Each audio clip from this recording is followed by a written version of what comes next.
Boa noite, gente.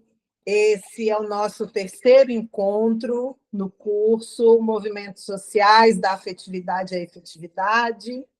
Hoje estamos trazendo uma pessoa maravilhosa, super parceira nossa em Minas Gerais, Rosângela Gonzaga. Vocês viram o currículo maravilhoso dessa mulher, que é motivada, como nós, né, a transformar vidas, né, como nós que lutamos pelos direitos humanos.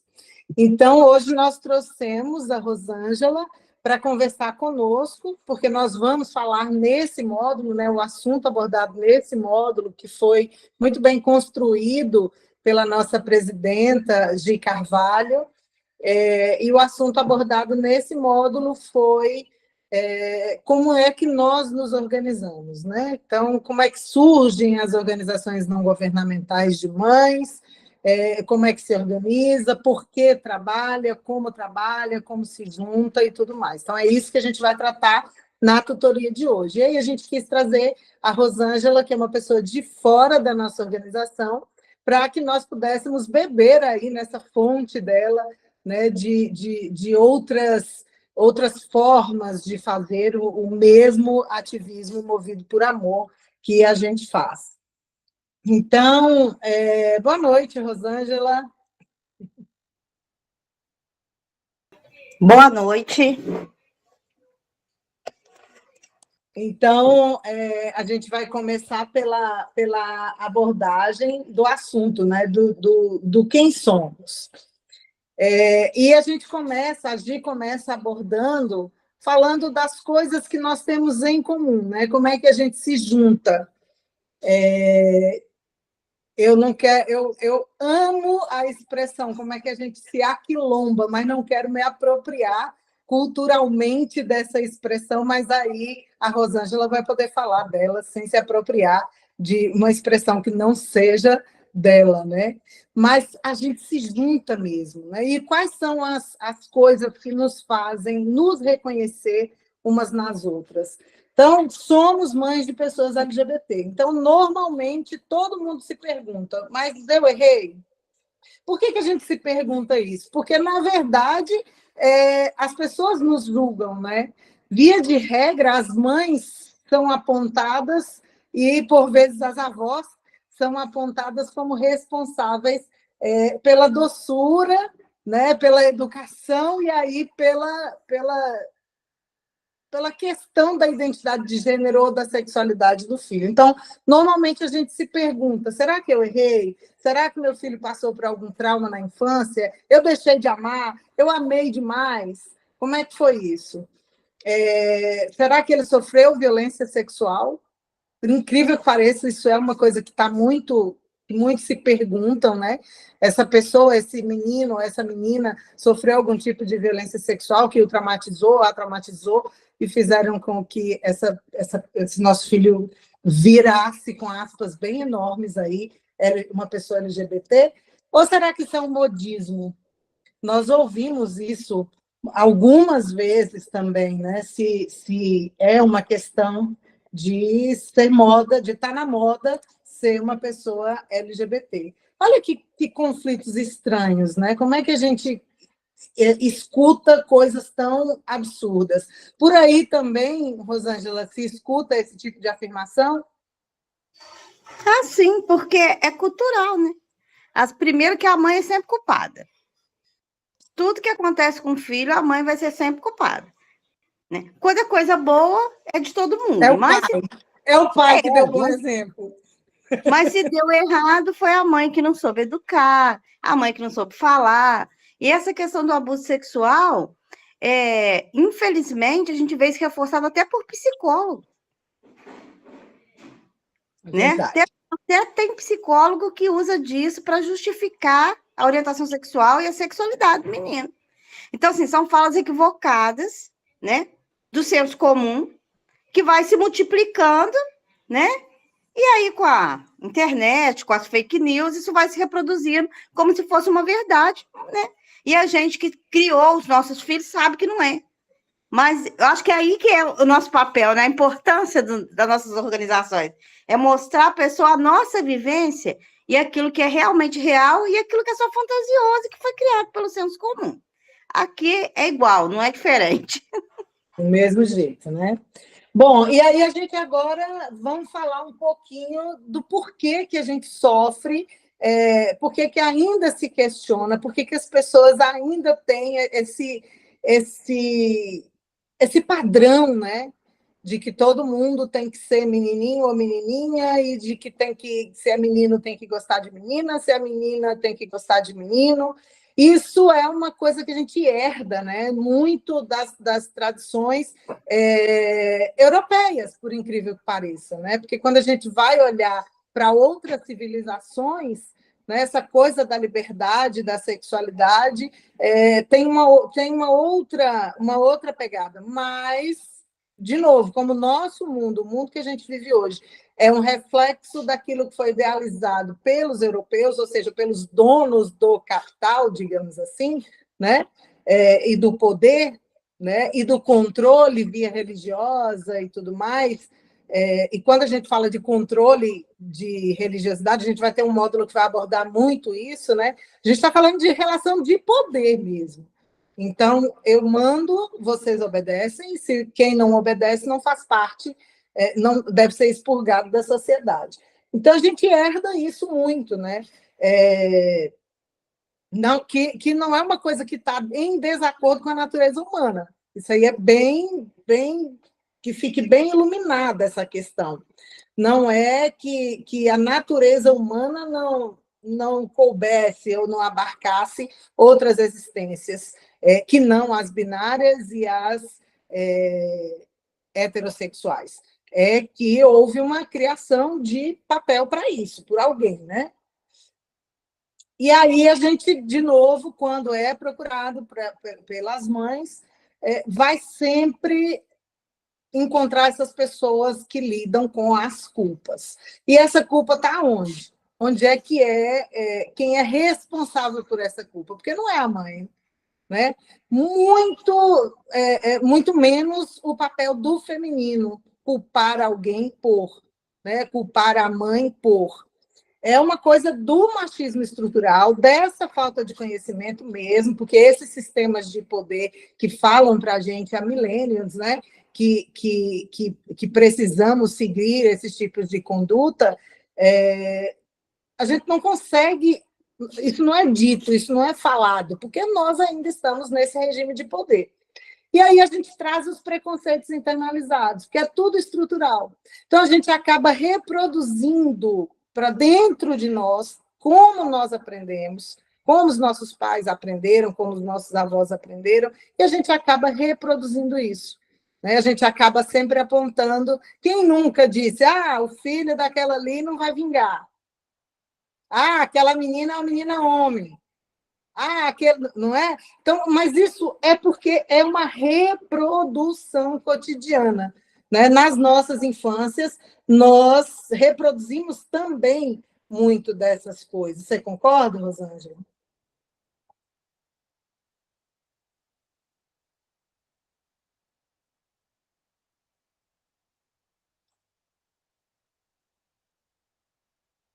Concorda? Estou ouvindo você falar aqui, estou pensando. O nosso processo de colonização, né, já contribui para isso. E aí, o genocídio dos indígenas, a intervenção da igreja, tudo contribui para isso. E essa questão da religião, ela é muito latente no Brasil, né? A religiosidade. E aí, as pessoas usam disso para justificar o preconceito. E usam também dessa questão, porque é estrutural. É estrutural, mas não significa que a gente tem que ser preconceituoso. Está na nossa estrutura? Ok, mas a gente precisa mudar essa estrutura. Porque ela foi uma estrutura que foi trazida para a gente, que foi imposta, igual foi imposta lá para os indígenas, que eles tinham que vestir roupa, né? Que eles não podiam se relacionar entre eles, né? Ou os indígenas eram monogâmicos desde quando? Nunca foram, né? Então, a gente vai reproduzindo e falando, me desculpa, porque é estrutural, porque eu fui criada assim, e aí o machismo às vezes, aí o preconceito às vezes, aí vai justificando essa coisa de estrutural. Eu tenho meio ranço disso, porque é estrutural, mas a gente precisa mudar, né? Porque se você foi criada assim, mas hoje, nessa sociedade, as coisas estão em movimento todo dia. Né? Quando que 20 anos atrás a gente ia fazer uma reunião pelo Google Meet, assim, em cada uma numa cidade diferente. A gente não aceitou essa mudança? A mudança da tecnologia não veio aí, não teve a pandemia, todo mundo teve que aprender a mexer nas redes sociais, no Google Meet. Pois é, por que a gente é aberto para tanta coisa nova e para algumas coisas a gente não quer? Né? Então, acho que tem mais do querer do que da estrutura. Né? E eu acho que é isso que a gente incomoda. É o primeiro que precisa reconhecer que isso existe, que está em nós, e aí, depois que a gente reconhece, o que a gente vai fazer com isso? Né? Então, vamos continuar perpetuando esse tipo de comportamento? Né? Então, assim, que é um diagnóstico, agora que deve permanecer, aí é para isso que a gente existe, é para quebrar mesmo esses paradigmas, né? E eu acho tão engraçado, Melissa, que o povo fala assim, o povo negro, igual você falou do termo aquilombada, o povo negro fica falando de coisa que aconteceu lá atrás, e passado é passado, para algumas coisas, né? Porque para outros a lei de Deus está valendo. Pois é. Homem, mulher, macho e fêmea, tá ali perpetuado. Mas para algumas coisas, isso é passado, isso é bobagem. Então, assim, é a conveniência. O que convém, eu vou manter. O que não convém, não vou manter. Exatamente. Bom, aí quando nós nos descobrimos mães de pessoas LGBTs, a gente resolve lidar com isso, entender esse universo, quebrar essas estruturas, romper com essas correntes que nos aprisionam durante tanto tempo, né? Aí a gente começa a pensar nos nossos filhos como seres autônomos, que têm o direito de existirem e de serem felizes. Isso não está ligado a quais são os valores que nós vamos continuar, enquanto mães de pessoas LGBTs, cultivando ou ensinando aos nossos filhos. Mas a gente precisa entender que eles não têm que pedir licença para existir, que obrigar as pessoas a uma coisa ou a outra é violentar. Porque a gente sempre pergunta assim, tem aquela história de meu filho ou minha filha é homossexual, mas se não desmunhecar, tá tudo bem. Se não for uma mulher com uma atitude masculinizada, tá tudo bem. Se não for trans, tá tudo bem. E começa a colocar de novo caixinhas e padrões que eles não têm que ficar ali para cumprir. Então, assim, eles deixam de ser violentados quando a gente diz assim, olha, mas não faça isso, porque senão você vai chocar as pessoas. Eu vou trazer, eu geralmente falo dessa história porque é parte da minha história. E eu acho importante quando a gente reconhece os nossos próprios erros, né? Uma vez, minha filha é uma pessoa não binária e ele usa unhas grandes, pinta as unhas com esmalte invariavelmente, gosta de usar brincos grandes, de delinear os olhos, enfim. É uma pessoa que você olha e está escrito, sou uma pessoa LGBT. Então, uma vez ele vinha nos visitar, ele mora em Maceió e a gente no Tocantins, e ele vinha nos visitar e iria para a casa do meu sogro, do avô dele. E aí ele disse assim, ele veio de esmalte marrom, veio de brinco, com o cabelo trançado, bem comprido. E aí eu falei, filho, faz um favor para a mamãe, tira só esse brinco e essa unha pintada, porque você conhece seu avô. Seu avô vai ficar falando o dia inteiro porque você está indo desse jeito.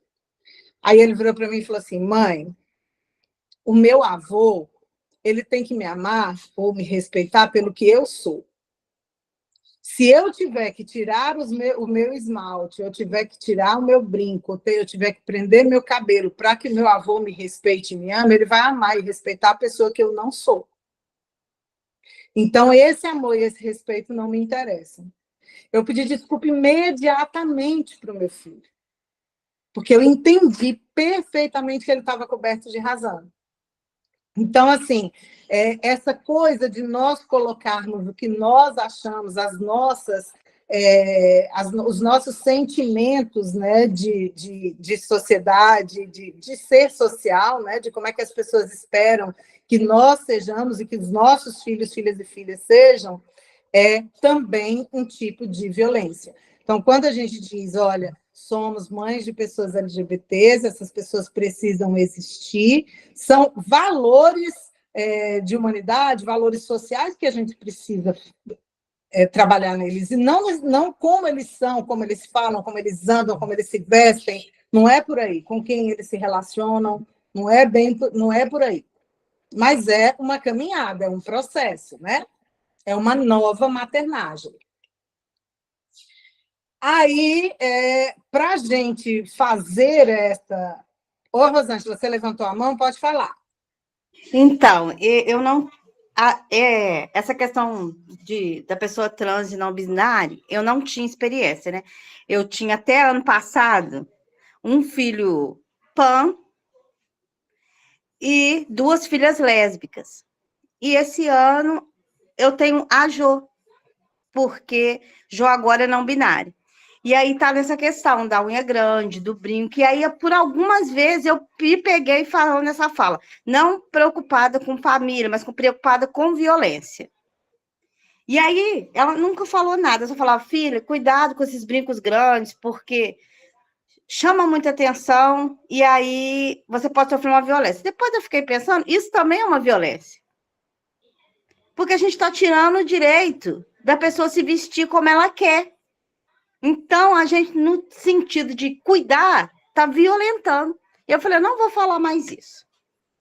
Porque eu tô praticando uma violência toda vez que eu faço esse comentário. E porque para mim é muito novo. Às vezes ainda erro o pronome, porque chamei de nome masculino a vida toda. Ele tem 27 anos, ela tem 27 anos. E aí ainda erro um pouco o pronome. E fico me policiando. Mas a gente acaba cometendo violência, achando que está contribuindo. E faz parte também. A gente erra, e aí é um novo aprendizado. Agora, essa coisa de reconhecer, né?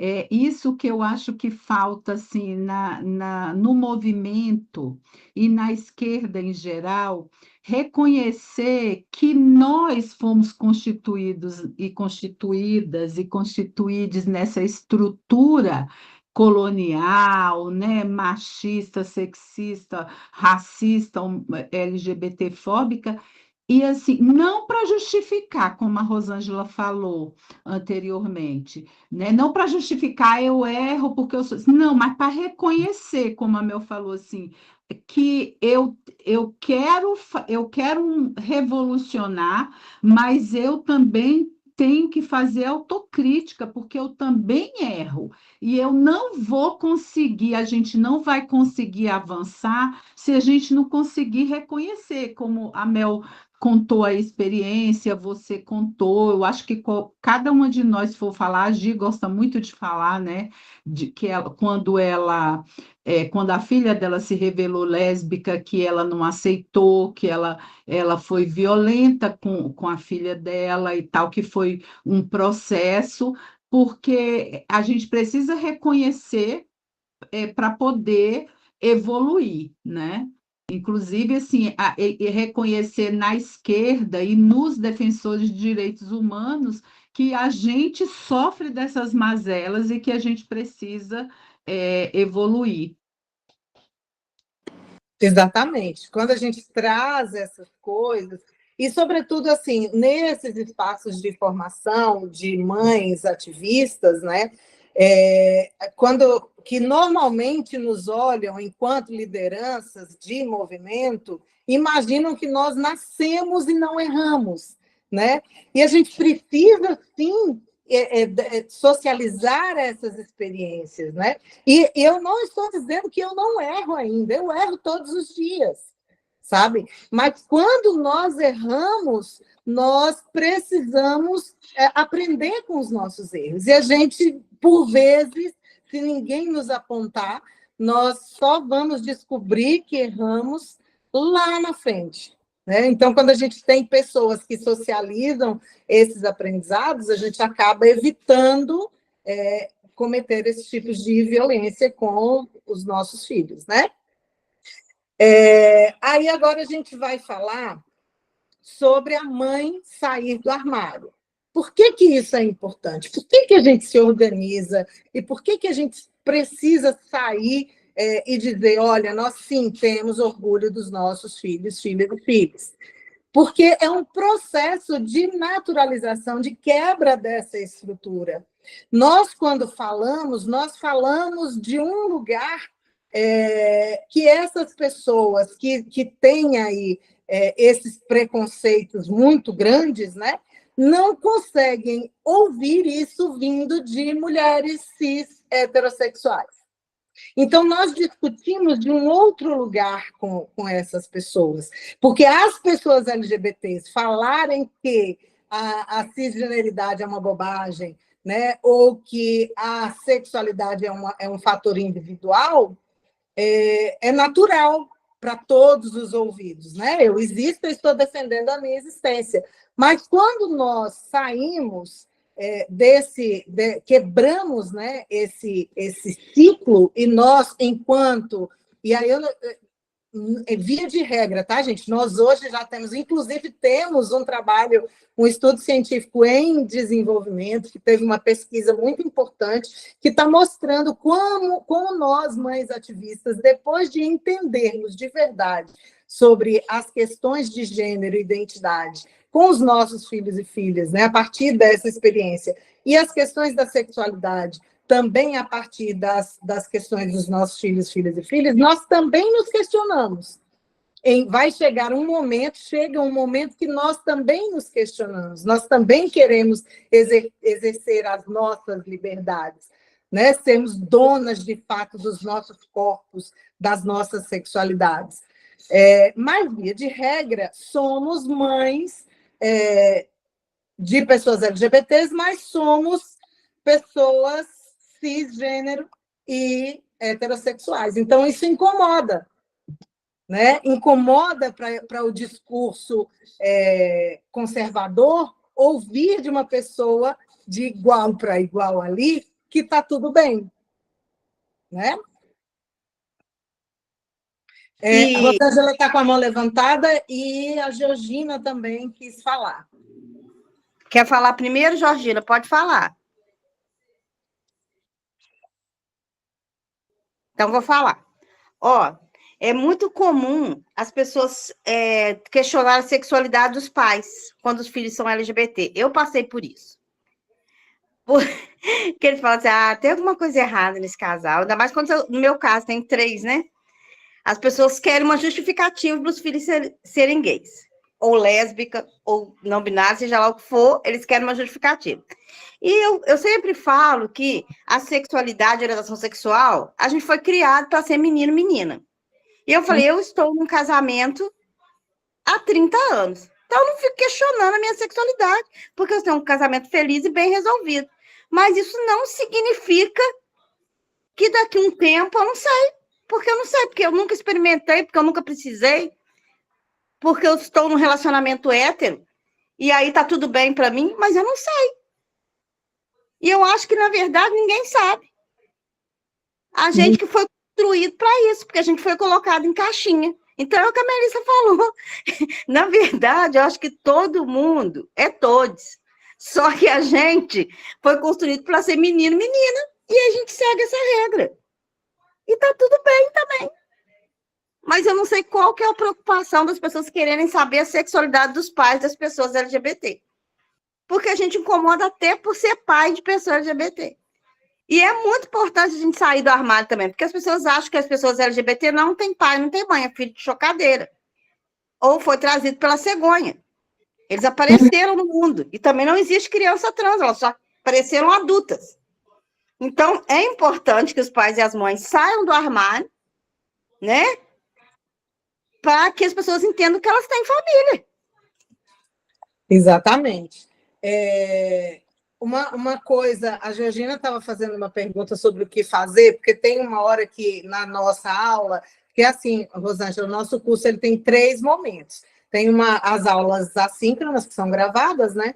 Aí tem essas que são online e o material impresso, o e-book.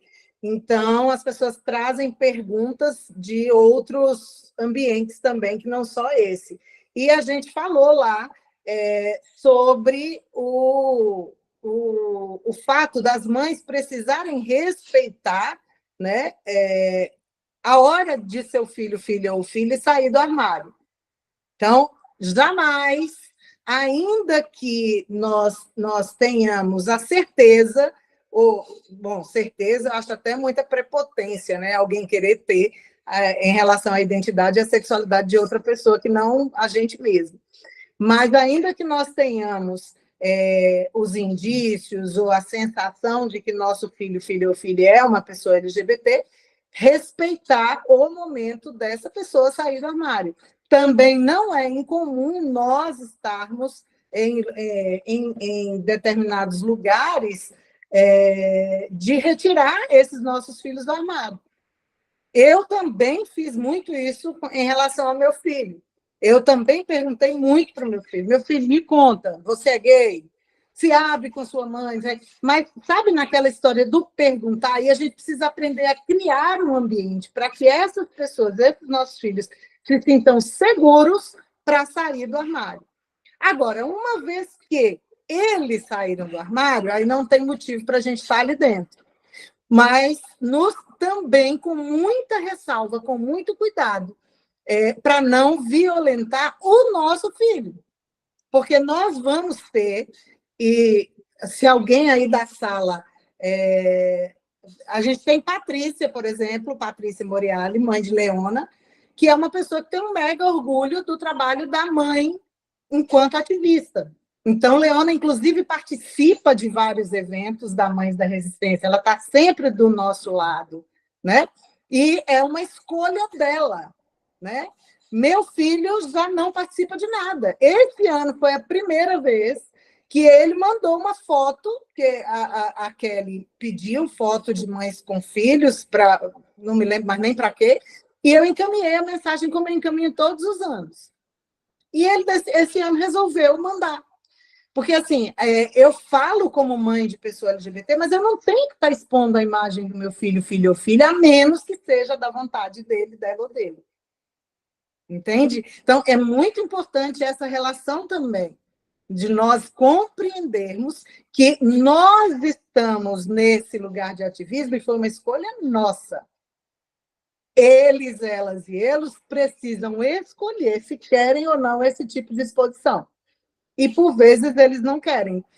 Aí, na sala, coloca no chat para mim quem é que tem filho que gosta que... A Paty eu sei. Patrícia eu sei. Mas tem muita gente que os filhos não gostam desse tipo de Mas exposição. a Paty tem 2, e o Rafael é Rafael, né, Paty? O outro, ele não gosta muito de aparecer, não, né? Rafael é mais tímido, apesar que agora a Kelly tá quando a Kelly pede as coisas, eu mando. Eu falo, ó, se você não se sentir bem, não precisa fazer. Acho que ele já fez 2 vídeos para mães. Os de Mirna também aparecem, né? Noah também gosta, né, Kelly? O Noah gosta, gente. Ele gosta muito. Mas, então, entendem que é uma Meu filho escolha. não gostava. O meu filho nunca gostou de militância nenhuma, de ir para. Ele sempre falava assim: eu não quero militar, não quero defender uma sociedade para as LGBTs. eu só ando no meio das LGBTs e pronto. Ele não queria, ele não tinha essa vontade e não gostava muito também de aparecer em coisas de movimento. E tem vários, eu acho que a maioria dos filhos e filhas da nossa ONG não são muito de aparecer, não. No máximo uma fotinha do Dia das Mães e tal. Pois é, e a gente precisa respeitar isso, né? Então, é muito importante. Respeitar as outras mães também, Melissa. É bom a gente falar isso, essa questão, porque tem mães também que estão no grupo e também não querem militar, aparecer, mas querem ficar ali no lugar de afago, de conforto, querem participar das reuniões, mas não querem estar ali falando. E às vezes também a gente esquece disso, né? Que a gente está num grupo e nem todo mundo é igual. Tem as mães que vai querer ficar ali para sentir o porto seguro, mas que nunca vai falar nada no grupo e está tudo bem. E a gente respeita. Exatamente. E a família? Quantas de nós temos famílias que entendem o que nós fazemos? Né? Porque a sua família entende? Sogro, sogra, mãe, pai, irmãos.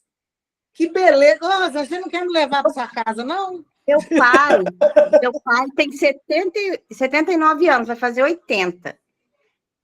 Quando o Jô foi morar com o Lucas, eles ficaram 9 anos juntos. Foi meu pai que deu o fogão de presente.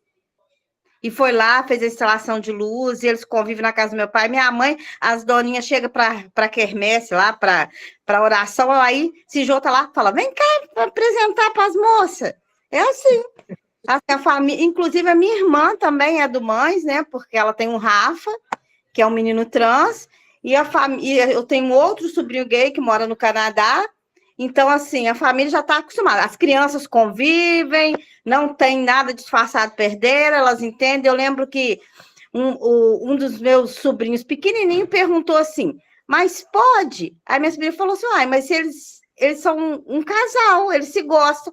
Aí ele falou assim, ele devia ter uns 6 anos. É amor, né? E pronto. É isso, eu dei sorte. As nossas famílias são boas.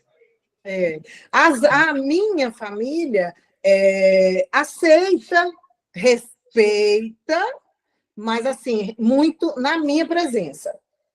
Entende? Já aconteceu, por exemplo, que é difícil você colocar a sua posição sem se sentir, sem que te coloquem aquele papel da pessoa chata, né? A pessoa que vai ouvir uma piada e vai dizer, não é legal, não achei a menor graça, vamos parar com isso, homofobia recreativa mata, sabe? Mas isso é normal. Não, não é normal. Não é normal. Então, assim, no início, as pessoas tiram onda, depois as pessoas começam a ficar incomodadas, porque você vai impedir determinados tipos de comportamento, e depois as pessoas acabam se calando minimamente quando você está por perto. Aí é que é a hora de você ficar mais por perto, que aí elas vão ficar mais caladas, entendeu? Vão parar de falar bobagem. Ou te isolam para te convidar para as coisas. Aí, quando eu falo da minha família, eu estou falando minha família. A família do marido, não. Aham. Eles são diferentes. Mas porque são evangélicos, é outra questão. Mas a minha família não tem problema. Mas, assim, a gente perdeu quase todos os amigos na época, que não eram amigos, né? Porque é isso que você está falando. Porque você começa a ficar chato para eles. Porque você vai falar, não, você não vai falar assim, porque meu filho está aqui, minha filha está aqui.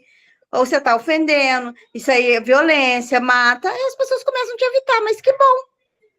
Também não viver com essas pessoas. Mas vão mudando, né? Vão entendendo que tem gente que se incomoda. Se a gente não falar, essa estrutura não vai ser quebrada nunca. Esse preconceito estrutural não vai ser quebrado nunca, né? Então, a gente precisa, de fato, assumir esse lugar, essa voz, de falar, ainda que corra o risco de ser chamada de chata, né?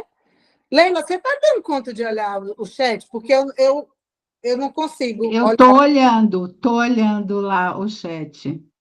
Gente, pode levantar a mãozinha e falar. O chat está bombando. Toda hora sobe uma Um mensagem. texto que eu não consigo enxergar. Já eu estou olhando para cá para falar com vocês, estou olhando para cá para admitir as pessoas na sala. Então, não rola para mim. Levantem as mãozinhas e falem. É muito legal que vocês participem, tragam a sua experiência para dividir conosco também. Certo? Vamos lá. E aí eu queria aproveitar, né, Mel, e falar isso, que a gente tem que entender que a nossa família é quem aceita os nossos filhos, filhas e filhas. Quem rejeita, quem trata mal, automaticamente deixa de ser nossa família, né? Assim, eu vivi isso muito e não me arrependo, me afastei, quebrei o pau, saí de grupo de família, né? Hoje todo mundo é um pouco mais assim, porque meu filho não está mais aqui, se suicidou, né? Então todo mundo meio que mede assim, né, as palavras quando vai tocar nessa questão. Mas eu voltei a ter relação com as pessoas, mas eu deixo bem iluminado. Eu não admito nem preconceito com a população LGBT, nem preconceito religioso com a questão do suicídio.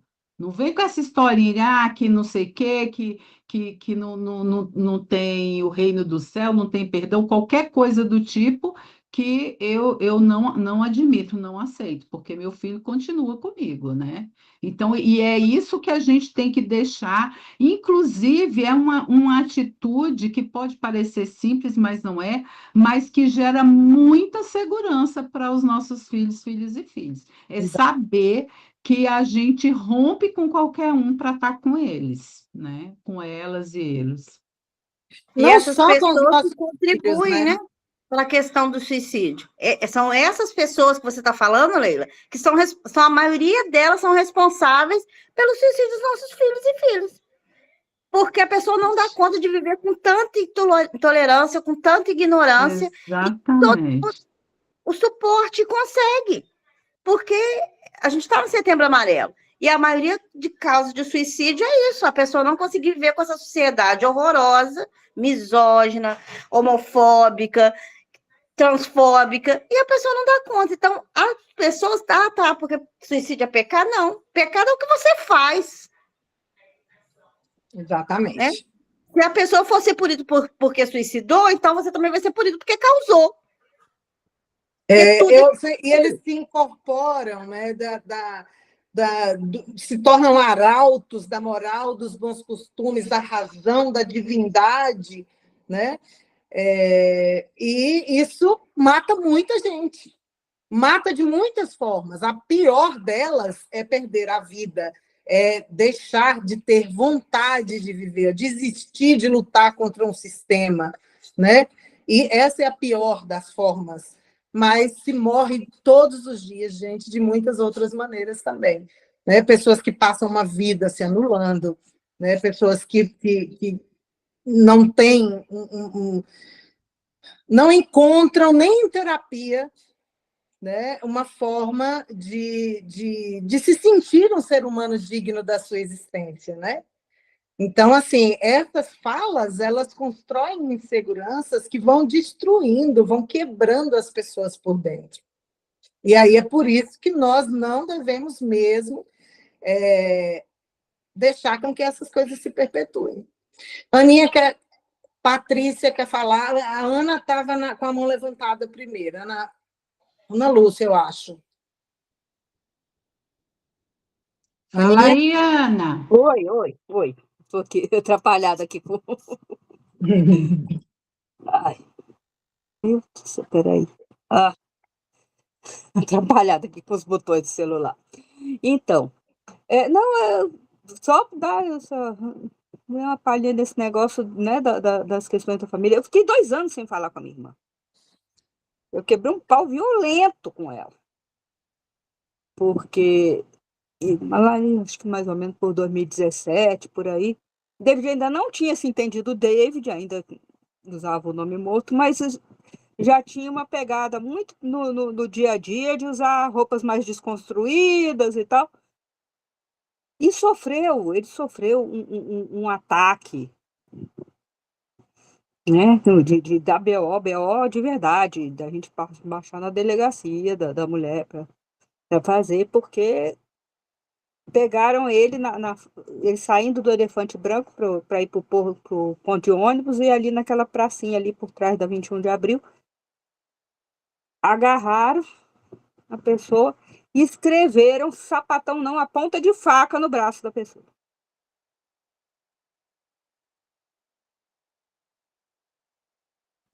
Um negócio terrível. E aí, depois, né, a gente passou, né, ficamos até 2 horas da manhã em delegacia, confusão danada, né?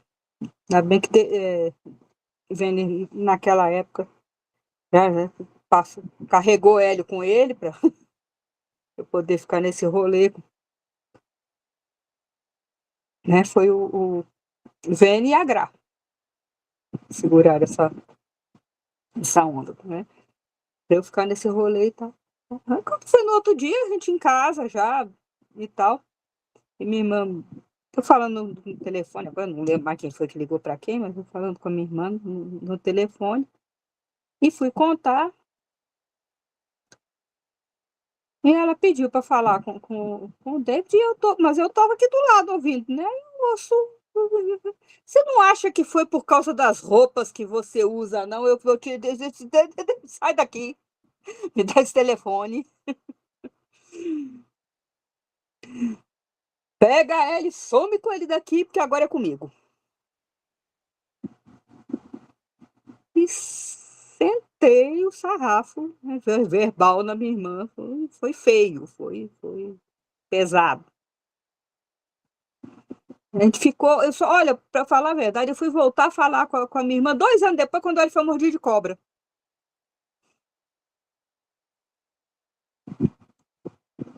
Porque eu precisava de alguém que fosse, no papel, fosse da família, para poder pegar ele comigo dentro do agarrão e entregar para a Vene. Mas aí também ela, depois dessa de 2 anos bloqueada, ela deu uma amansada. E eu tenho uma prima, que é a única prima que eu tenho da minha idade, tá sem falar comigo. Quer dizer, eu tô sem falar com ela também por causa de que começou com as histórias de homofobia pro meu lado, não sei o quê, e mandando vídeo de um raio de um padre. Eu tô rezando para ser o padre que foi preso agora esses dias, denunciado pelo Ministério Público lá no Rio de Janeiro por conta de homofobia, que eu vi no Instagram. Tô rezando para ser o mesmo.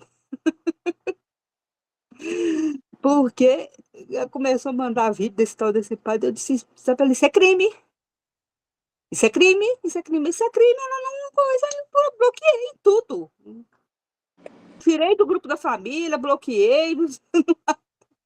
Eu já desisti desse negócio de grupo da família, para dizer a verdade. Não, é porque a minha família, o restante da família, tá? O restante da família, inclusive a irmã dela, que nessa nem fala, a gente nunca se falou muito, nem desde pequena, mas até a irmã dessa, ela é mais receptiva, né? Mais respeitosa, entendeu? Mas essa minha prima, eu já estou chegando à conclusão que ela tem algum problema psiquiátrico mesmo.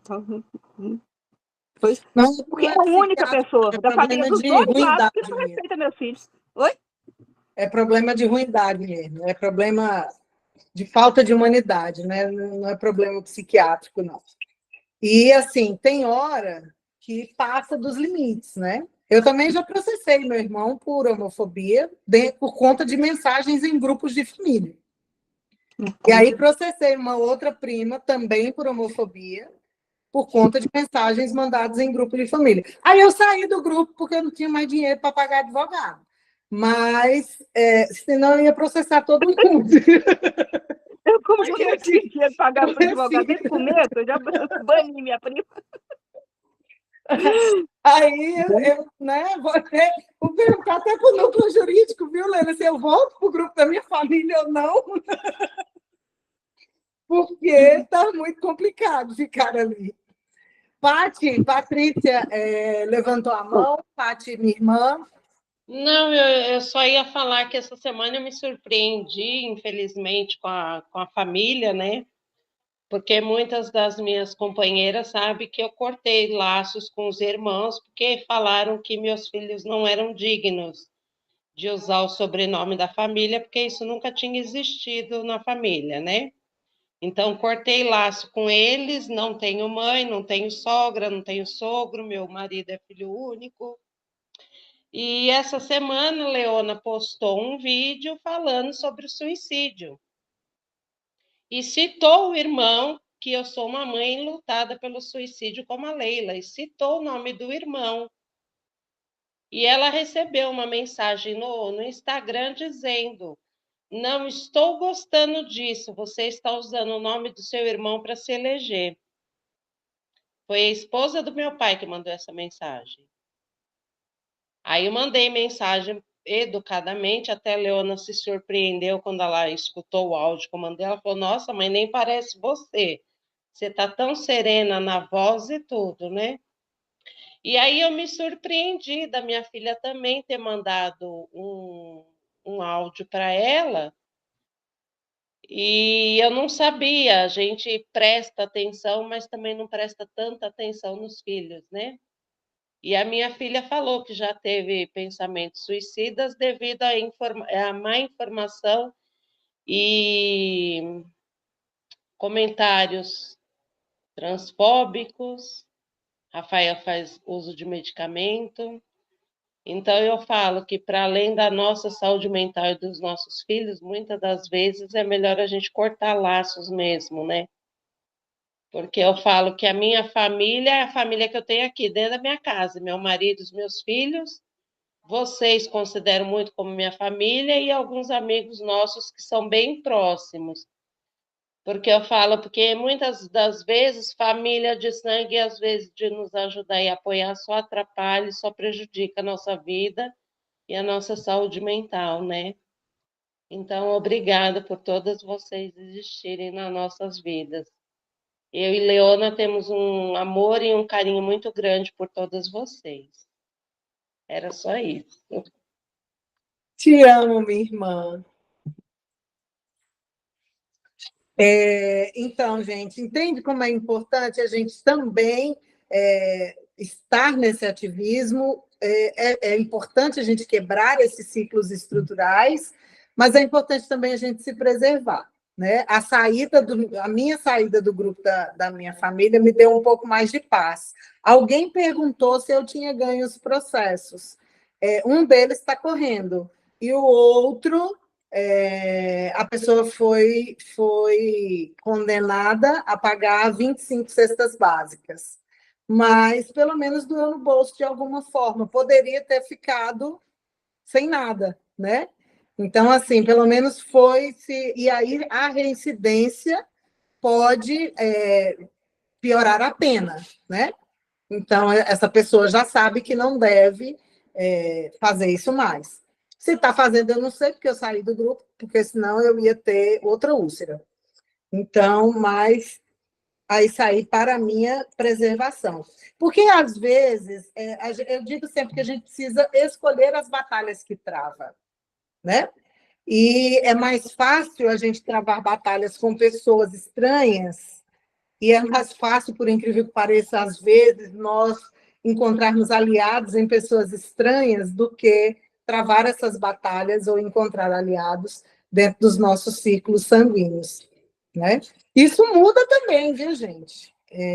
Eu não vou falar aqui sobre uma grande mudança que houve na minha família, porque eu ia expor muito a pessoa, mas já houve, sim, um resgate de uma pessoa que já foi violenta e homofóbica, e que hoje é uma pessoa que segue, curte e compartilha tudo que eu posto. Então, assim, existem pessoas que realmente é falta de informação, é aquela coisa da estrutura que estava o tempo todo. Então, quando a gente vai falando, mostrando, né, a gente também consegue tocar essas pessoas no sentido de trazer a informação verdadeira, e no sentido de fazer com que essas pessoas revejam seus conceitos. E aí é onde elas se libertam, né? E, por vezes, vem culpa. E, às vezes, tarde demais. Enfim. Rosângela. E a gente também tem uma questão cultural muito forte, dessa questão que a gente ensina para os filhos assim, mas é seu irmão, mas é seu avô, mas é seu tio, releva, é família. Não, gente, é tóxico, pode ser pai, mãe, tio, vô, irmão, seja o que for, é tóxico, não está fazendo bem pela saúde mental, afaste-se dessa pessoa, afaste-se dela, antes que você não dê conta. Porque a gente tem que parar com essa romantização de família. Como a Patrícia disse, a Leila disse, família é a gente aqui, ó. Nós somos família. Família são as pessoas que têm afeto, que têm amor, que têm carinho. Isso é família. As pessoas que te julgam, que te ofendem, que maltratam seu filho, não é família. Porque família não faz isso. Família é lugar de amor, de afeto, de carinho. E a gente tem que parar de romantizar isso. E colocar a família da gente num pedestal. Porque é idoso. Na época dele, não dá. Não, gente, amor é amor. Se a pessoa ama o seu filho, ela pode ter 90 anos, que ela vai entender. Ela pode errar pronome, ela pode se equivocar, falar alguma coisa que não está correta, mas maltratar não vai. Porque aí já é outra coisa. É isso. Kellyzinha, Kelly quer falar? Deixa eu abrir minha câmera. Bom, vocês estão vendo aí meu quarto bagunçado. Mas eu queria falar porque esse tema é um tema que foi muito tocante aqui para a gente em casa. Porque teve um dia que meu irmão me chamou no particular e falou assim, gente, foi a primeira parada que eu participei com o Noah, e a gente estava eufórico, né, feliz da vida. E aí ele falou assim, eu vou te pedir um favor, não coloca essas coisas no grupo da família, porque vai contra a nossa religião. Eu falei, tudo bem. Na mesma hora eu saí do grupo, meu marido saiu, as crianças saíram do grupo, e aí o grupo ficou só os religiosos. Eu falei, é isso aí então. Até hoje não voltamos para esse grupo, nós nos distanciamos sim, pelo respeito ao meu filho, não tem como ficar relevando, sabe? A gente não vai desrespeitar, não vai falar, a gente não discute. Então, é um tema que, assim, quando minha mãe fala comigo, as crianças estão bem, o Noah tá bem, tá todo mundo bem, tá todo mundo bem. Mas ficou um tema que a gente não fala, entendeu?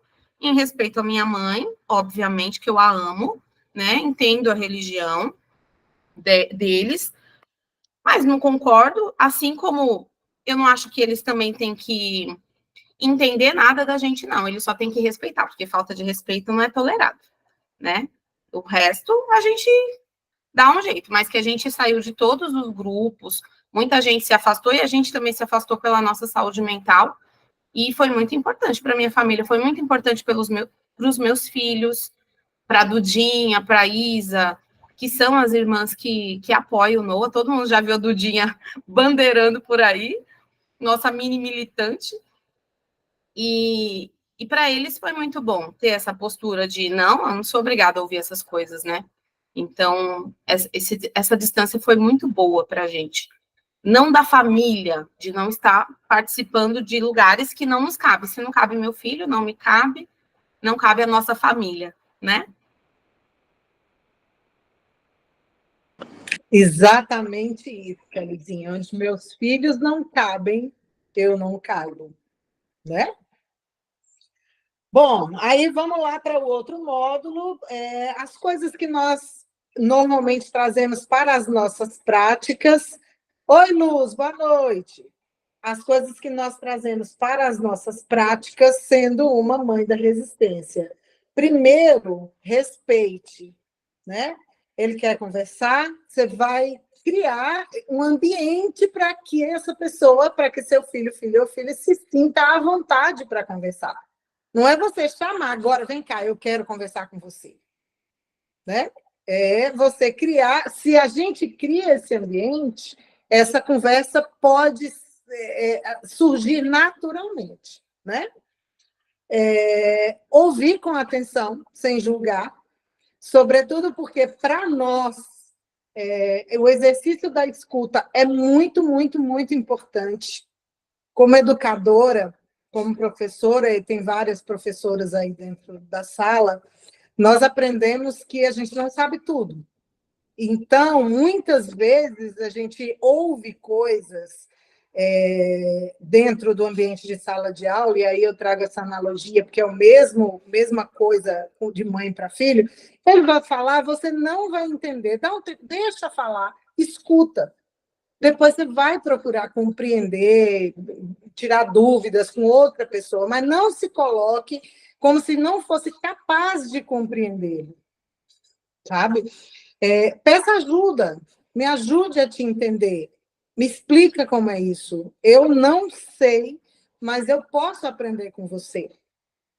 A gente pode descobrir isso junto, sabe? Então, assim, não imagine que você vai conhecer tudo sobre as identidades que são tão plurais, né, dos seres humanos. Você não vai saber. Mas não se coloque nesse lugar de isso não existe, eu nunca ouvi falar disso. Mas, sabe, isso não, se coloque no lugar de aprendizado, de estar sempre disponível para entender. E aí você vai procurar informações. Olha, dona Ana, dona Leila, quem é essa aqui? Essa aqui eu não sei quem é. É a Márcia, essa que está do outro lado. Pois é. Então, tem o Lula aqui, ó. É posse do Lula, gente, aí. Então, você procura as informações científicas para te ajudar a compreender isso melhor, sobre essas variabilidades todas. Nosso curso aqui traz muita coisa e traz muitas outras fontes. Lá no 7º módulo, tem um módulo adicional no final que não tem aula, são só os materiais. Então, a gente coloca muita coisa, muita cartilha, muito de legislação, para que vocês possam pesquisar. Então, conversem conosco, né? E se coloquem nesse lugar de aprendizado, né? Rosângela, por aí também surgem várias dúvidas também, falta de entendimento com relação às variabilidades possíveis. Como é que é?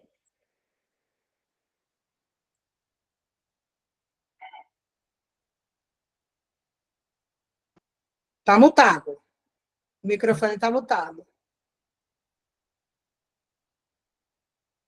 Seu microfone está fechado, Rosângela.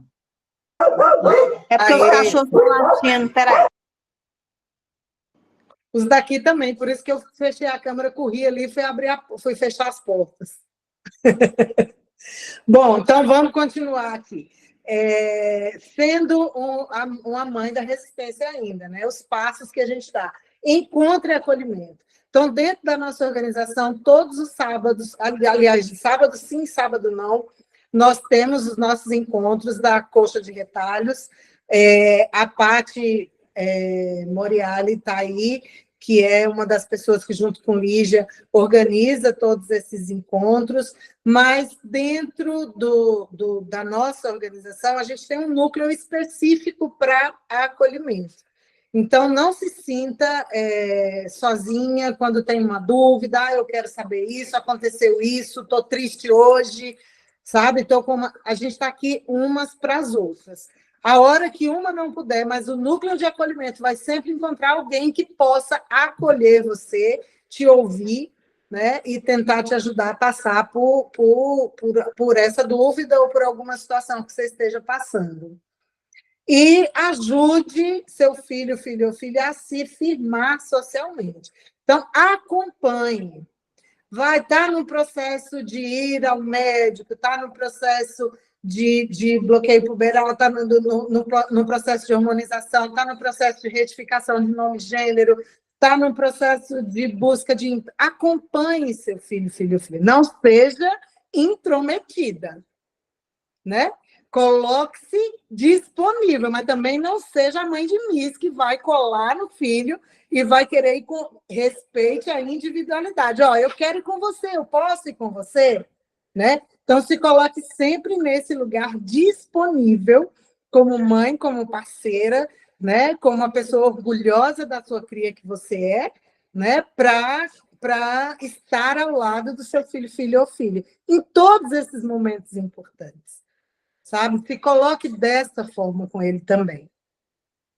Rosângela, quer falar? Desculpa, tá, gente? É porque o cachorro estava latindo muito, vocês não iam me ouvir. Mas agora eu já controlei ele, porque o gatinho estava passeando ali fora. Ele estava lá na janela implicando com o gato. A gente também tem, no Mães para a Liberdade, um eixo de acolhimento, que é para acolher não só as mães que estão chegando, mas a gente também, nas nossas angústias, nas nossas dúvidas. A gente tem a prática também da conversa boa, que a gente sempre chama um filho ou um convidado para tirar dúvidas referentes aí, pessoas não binárias, pessoas trans, para conversar com a gente sobre assuntos que a gente precisa aprender e melhorar. Porque, às vezes, as mães ficam preocupadas. É muita coisa, eu não estou dando conta, não estou entendendo. Ah, meu filho era gay, agora ele é pan, aí ele é pan, agora ele é não binário, não estou dando conta. Aí a gente traz essas conversas boas para que a gente tire as nossas dúvidas com quem realmente tem um lugar de fala, que são os filhos.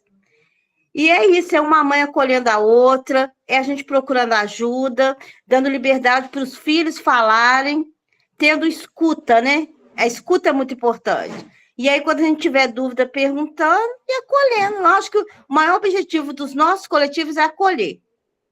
É acolher as mães, acolher os filhos, acolher as famílias.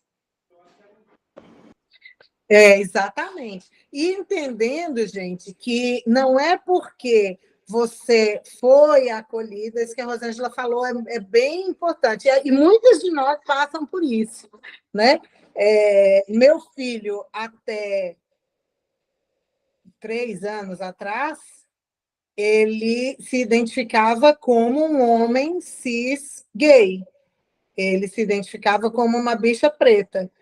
E lá fui eu procurar entender todo esse universo, fui estudar, não sei o quê, e pessoas trans e tal.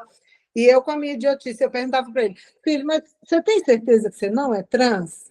Se você for, tá tudo bem, é só para eu saber o que eu vou estudar. Mãe, relaxa, mãe, eu não sou homem. Tá bom. E aí, beleza. Aí, quando eu estava PhD, em várias letrinhas, ele me enfia outra pelo meio. Aí ele diz, não, mãe, agora eu não sou mais um homem gay. Agora você é o quê, meu filho? Aí ele disse, agora eu sou uma pessoa não binária. Eu falei, parabéns. Muito bem. Agora vou começar tudo de novo. Né? Então, aí lá fui eu. Esse processo, todo esse processo. Você está aí, né? Eu vou te mandar os artigos que ele me mandou, as entrevistas que ele me mandou. Ele mandou um monte de coisa para mim. Então, assim, veja, eu já estava no ativismo há 6, 7 anos. Né? E meu filho é um ser vivo que está em mudança o tempo todo, como eu, como qualquer uma de vocês. Só que nós ainda presas naquela coisa, nós sempre imaginamos que nós somos seres humanos fechados, completos. E eles não, os nossos filhos sabem que não são seres humanos fechados. E que bom que ele pode experimentar todas as possibilidades que a existência dele é capaz de proporcionar a ele. E a gente vai correndo atrás, né, para entender. Né? Então, por vezes,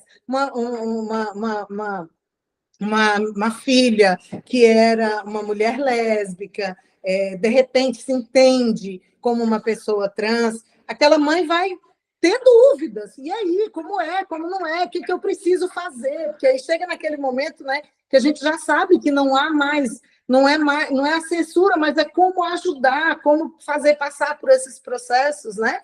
E eles vão mudando, e aparecem outras. Outro dia, ele me disse que também era uma pessoa demissexual. Aí eu disse, minha Nossa Senhora do Perpétuo Socorro, o que é isso, meu filho? Você é uma pessoa... Eu sou demissexual.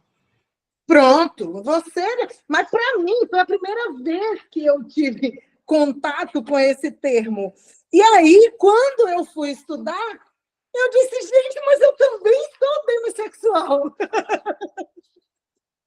Entende como a gente passa a se entender, a se perceber pelo simples fato de nos colocarmos nesse lugar de aprendizado. Então, demissexual é nada mais apenas, ele só consegue ter envolvimento sexual com alguém que ele tem algum envolvimento, né? Aí eu fui dizer para ele, mas filho, mas o que é isso? Ele disse, mãe, eu vou te dar um exemplo. Você transaria com meu pai se ele fosse bolsonarista? Aí eu falei, não. Aí ele falou, você está vendo? Você também é demissexual, você precisa de uma outra ligação, você precisa de uma ligação intelectual, de uma ligação espiritual, de uma ligação mais profunda do que apenas o desejo carnal para você ter sexo com outra pessoa. E aí eu disse, pronto, então eu sou demissexual desde criancinha. Leila está com a mão levantada? Então, quando você estava falando aí, Mel, dessas mudanças, né? A gente tem que pensar assim, porque às vezes o filho chega e fala assim: não, eu não sou um homem gay, eu sou uma mulher trans, ou eu não sou uma mulher lésbica, eu sou um homem trans, ou eu sou uma pessoa não binária, né? Ou mesmo revela pela a primeira revelação de ser uma pessoa LGBT, de estar em uma das letrinhas. E assim, a gente vê muito, né? Muitas mães falarem assim, mas o meu filho sempre foi um homem tradicional, assim, e do nada chegou e se revelou um gay ou uma mulher trans. Não, mas todo mundo já estava acostumado que ele era gay, aí do nada vem e fala que é uma pessoa trans. Só que não é do nada. Quando a gente para pensar, e com algumas mães aqui de Brasília que a gente conversa muito, né? Muitas, inclusive, se culpam porque param para pensar, não tem que se culpar. Para pensar assim, a infância do filho, da filha. Gente, realmente, desde lá, então, não é do nada.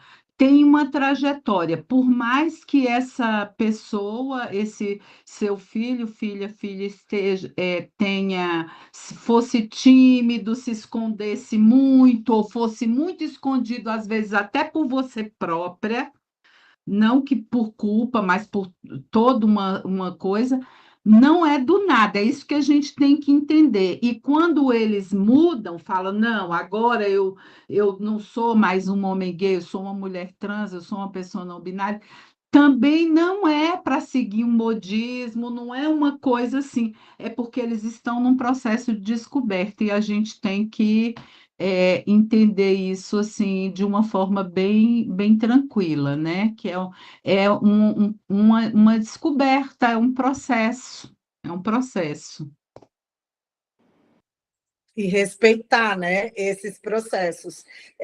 Quantas pessoas, gente, a gente conhece que vivem uma vida dentro do armário? Quantas pessoas? Eu tenho amigos que têm intimidade, sabe que eu tenho respeito suficiente para conversarem sobre a sua sexualidade comigo, mas eu sou das poucas pessoas que essas pessoas têm liberdade de conversar sobre. Para a sociedade inteira, elas são pessoas heterossexuais e são pessoas cisgênero, né? E eu respeito o armário delas, e por que elas estão dentro desse armário? Porque é um lugar seguro. E é uma decisão dessa pessoa, né? Mas que nós possamos deixar os armários dos nossos filhos com as portas destrancadas, para que eles possam sair em segurança quando quiserem, né? E possam mudar quantas vezes quiserem mudar ou acharem, porque estão em busca também. Olha, gente, é muito difícil. A gente ouve muitas pessoas LGBTs falarem isso. Vocês acham que se eu pudesse escolher, eu teria nascido dessa forma? Porque você nada contra a maré, né? Então, é muito difícil essa construção, né? Nós estamos fazendo agora um filme, um documentário vocês em breve vão conhecê-lo na íntegra, onde tem uma menina que nos deu depoimento e ela diz assim, eu até os 15, 16 anos, eu não me entendi como uma mulher trans. Sabe, eu era só um menino gay. Então, quando as pessoas olhavam e me chamavam de mulherzinha, eu não me entendia, demorou um processo para eu entender que eu não... Porque quando eu olhava uma mulher, eu olhava as mulheres cis, e eu não era aquilo. Eu era uma coisa, uma pessoa diferente, eu não era uma mulher cis. Então, para eu construir a minha identidade como mulher trans, demorou um tempo.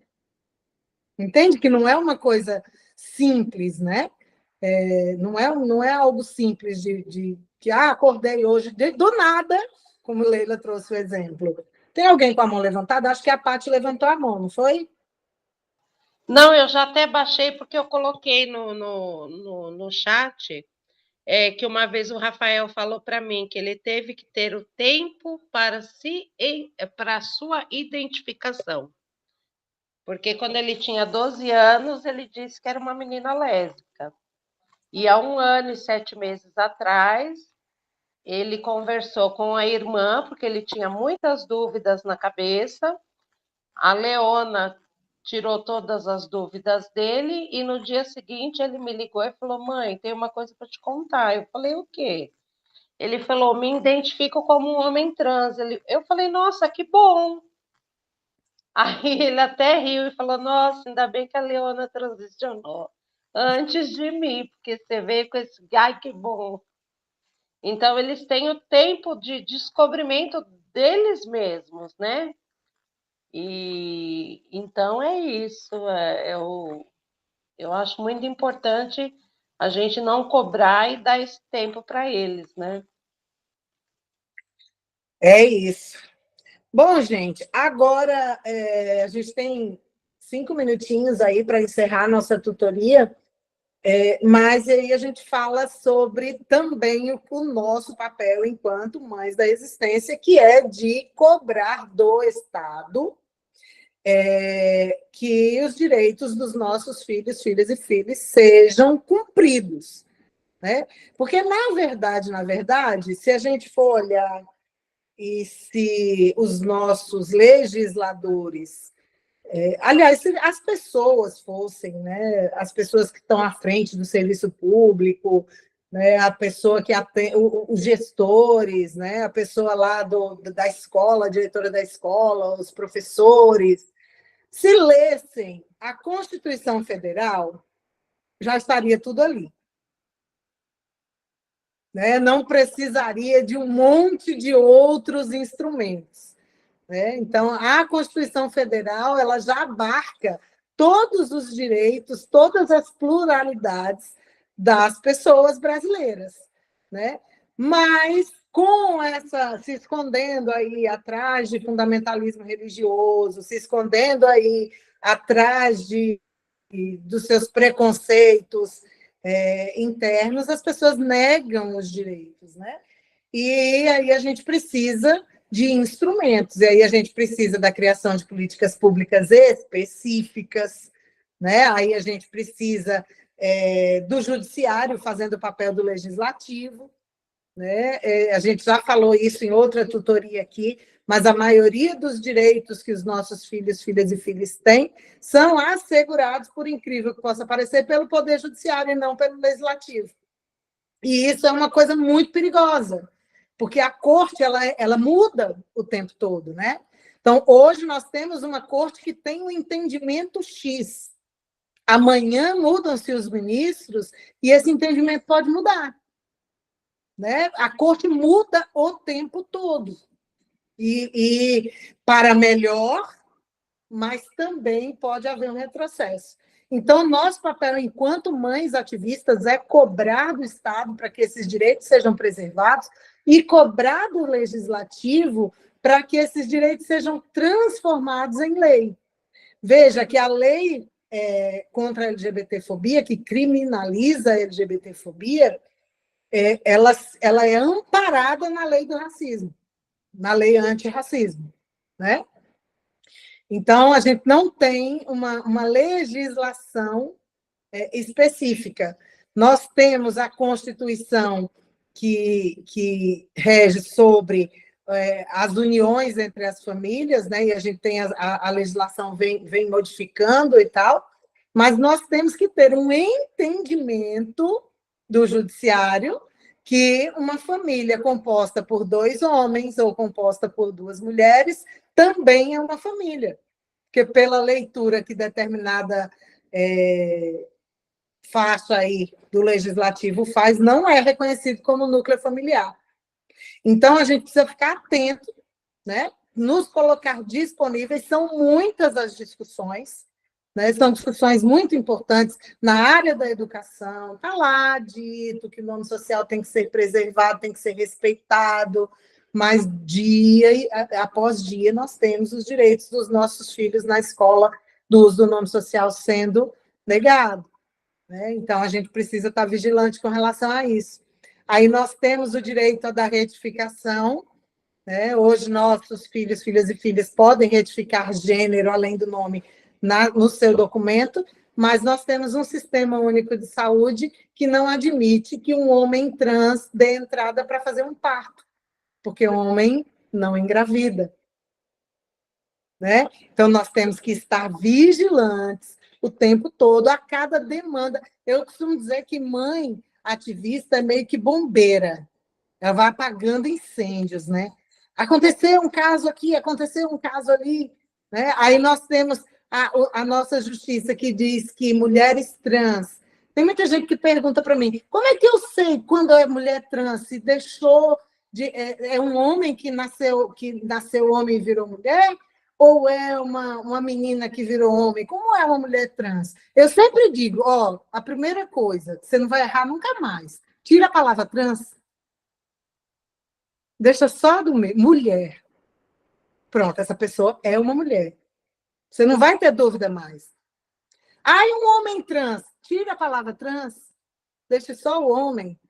Você vai entender quem é a identidade, qual é a identidade dessa pessoa hoje. Então, é um exercício muito simples que a gente precisa fazer, a gente precisa ensinar e a gente precisa cobrar para que as coisas funcionem dessa forma, né? Então, é muito nosso papel. A gente, de vez em quando, tem as nossas correrias, joga nos grupos, vamos, gente, mobiliza, compartilha, comenta, pede assinatura, mas é muita loucura o tempo todo mesmo. E é isso. A outra aula, a gente falaria sobre LGBTfobia mata, mas eu acho que esse é um assunto que está... Eu já ia desligar aqui, gente. Ao invés de eu apertar parar a apresentação, eu ia desligar.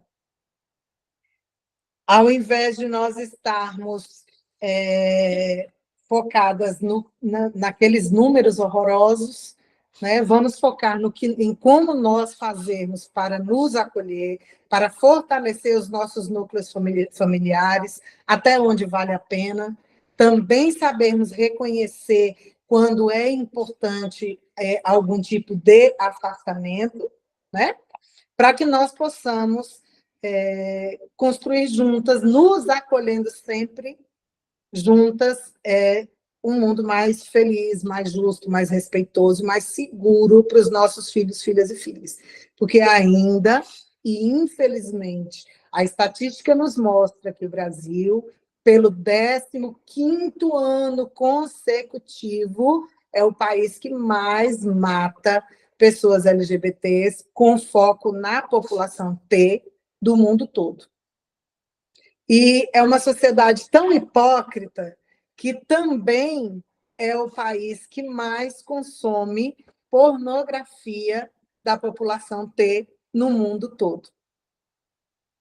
Tamanha a hipocrisia de determinadas faixas do Brasil, porque não é uma opinião de geral, sabe? A gente come, bebe informações erradas, preconceito, discriminação, e reproduz isso o tempo todo, mesmo que a gente não ache que isso é verdade. Certo? Cadê? Rosângela caiu ou está aí? Está aí, né? Deixa eu colocar. Ai, meu pai, sumiu o negócio aqui. Peraí, deixa eu ver como é. Aqui. Rosângela, achei.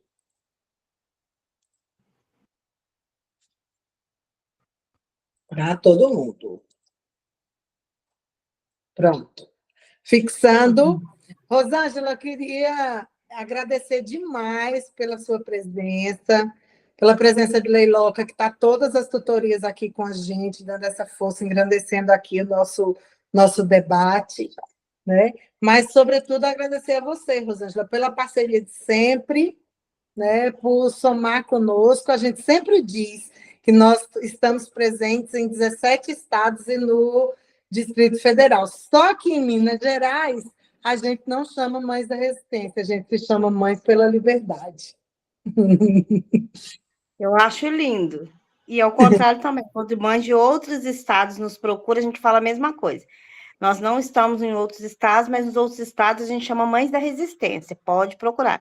Aí sempre indica coordenador e sempre dá super certo. E foi um prazer, gente. Me chame para outras, gostei demais, bate-papo muito bom. Fiquei muito feliz de ter participado e adorei a troca.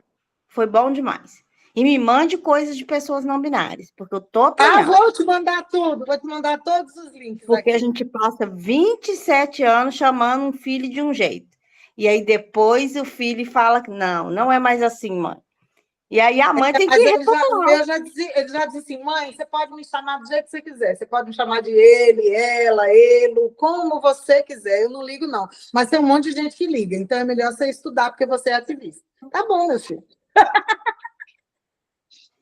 É isso. Quem mandou a gente ser ativista? Agora paga o Não é preço. isso? Vai estudar.